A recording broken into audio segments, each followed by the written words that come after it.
Bernie Sanders, 12 years left to solve global warming, but no nuclear plants. Michael Bastasch at the Daily Caller News Foundation, DCNF, Republish Reprint Vermont Senator and presidential candidate Bernie Sanders warned that humanity only has 12 years left to tackle global warming or face catastrophic consequences. And I'm sure you're familiar with the scientific reports that tell us that we have all of 12 years to significantly cut carbon emissions, or else there will be irreparable damage to United States and countries all over the world, Sanders said during a town hall with Fox News Monday night. So we have a moral responsibility, in my view, to transform our energy system and leave this planet healthy and habitable for our children and our grandchildren, and by the way, when we do that, we create millions of good-paying jobs, Sanders said during the Fox News town hall.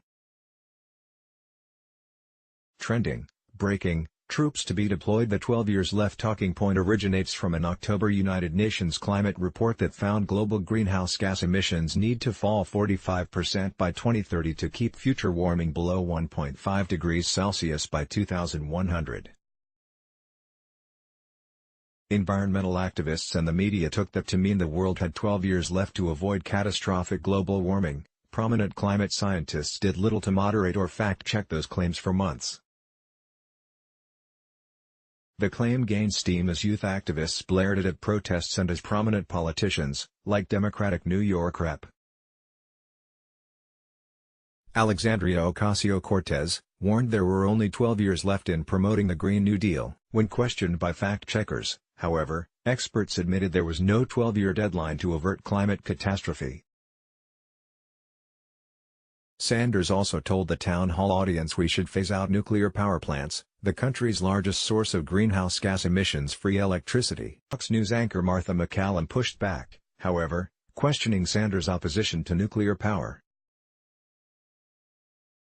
"You think we should eliminate nuclear power, which I know they did in Vermont, but it ended up actually moving our emissions higher by 16% in Vermont because nuclear doesn't have any emissions," MacCallum said. Sanders disagreed with MacCallum, but state-level data shows emissions did, in fact, increase after the Vermont Yankee nuclear plant closed in 2014.